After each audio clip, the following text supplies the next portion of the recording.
NATO Secretary-General Mark Rutte says Europe should not turn away from defense cooperation with the United States, despite concerns over the current policies of President Donald Trump. Speaking to Germany's FAZ newspaper, Rutte said Washington expects Europe to take more responsibility and spend more on defense, but stressed that this must be done together with the United States, not separately. He insisted that the US remains fully committed to NATO, adding that there should be no doubt about America's presence in Europe. Rutte's comments come in response to calls by Manfred Weber, who has argued for a more independent European defense structure, saying Europe can no longer rely entirely on Washington.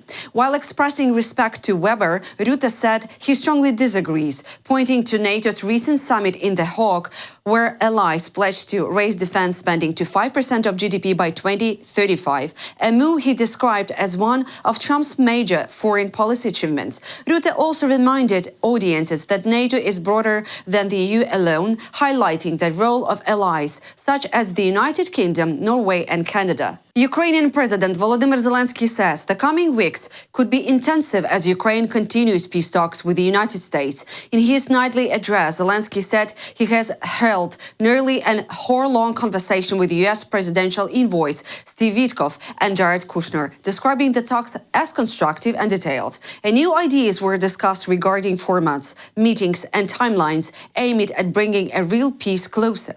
Zelenskyy added that Defense Minister Rustem Umerov will continue discussions with the American team later today. The comments come as Zelenskyy confirmed Ukraine is considering potential compromises, including a possible withdrawal of troops from parts of the eastern Donbas region, provided Russia also pulls back and the territory becomes a demilitarized zone monitored by international forces. The proposal represents another attempt to break a long-standing deadlock over control of the Donbas, one of the most contentious issues in negotiations the end Russia's war against Ukraine. Some documents are already prepared. As I see it, they are nearly ready. And some documents are fully prepared.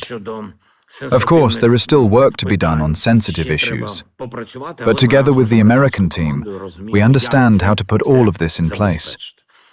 The weeks ahead may also be intensive. Russia has once again launched a heavy strike on Ukraine's energy system, leaving parts of 5 regions without electricity. Ukraine's Deputy Energy Minister Olga Yukhimchuk said that as for the morning of December 26, power outages were reported in the Donetsk region, Odessa region, Mykolaiv, Kherson and Kharkiv region. She said energy workers are already carrying out repair work to restore electricity as quickly as possible.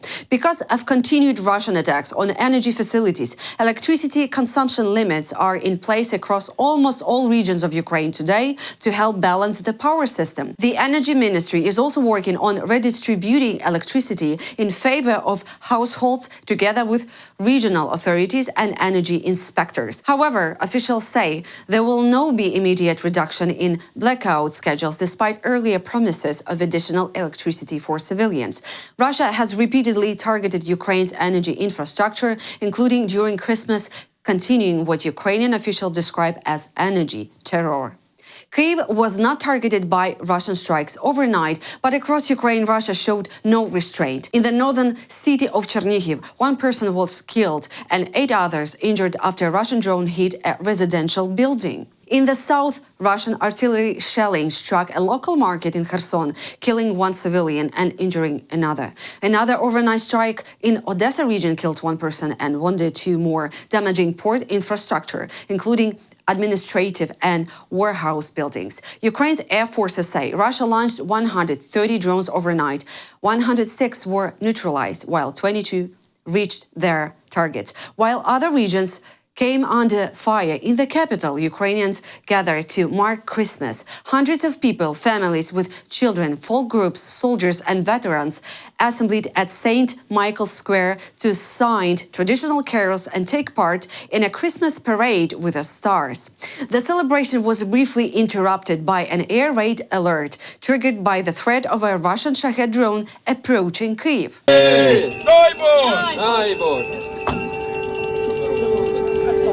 Дорогі друзі, повітряна тривога.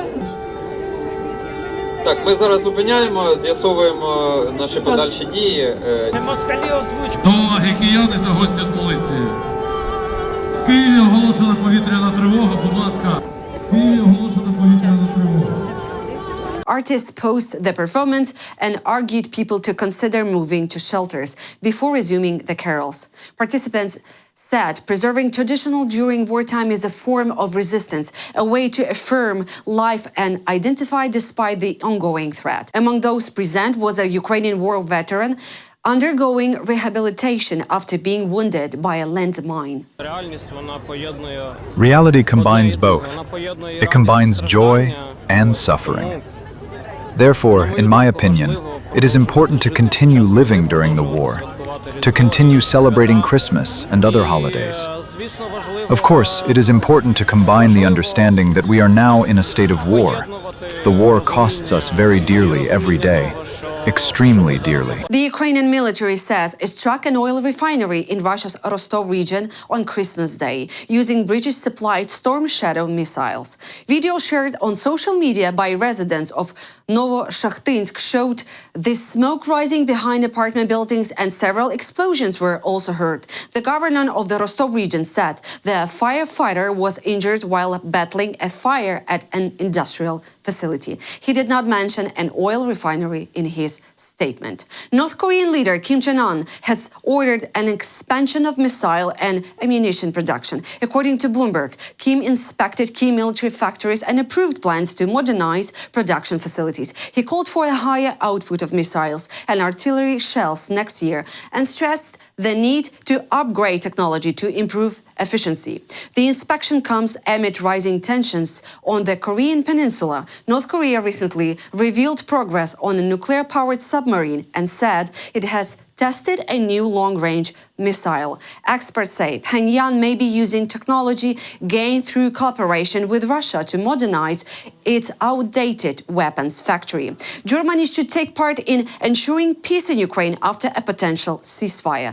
The leader of the European Parliament's largest political group, the European People's Party, Manfred Weber, says Germany troops should be deployed in Ukraine under the European Union flag.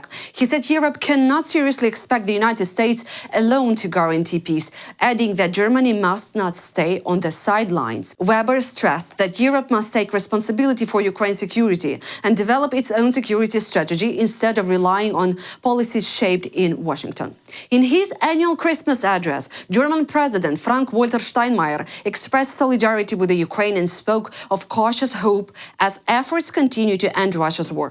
Steinmeier said Europeans are closely watching diplomatic moves to stop the invasion, with anticipation but also with skepticism and concern, nearly 4 years after Russia launched its full-scale war against Ukraine. At the same time, he said there are signs of hope.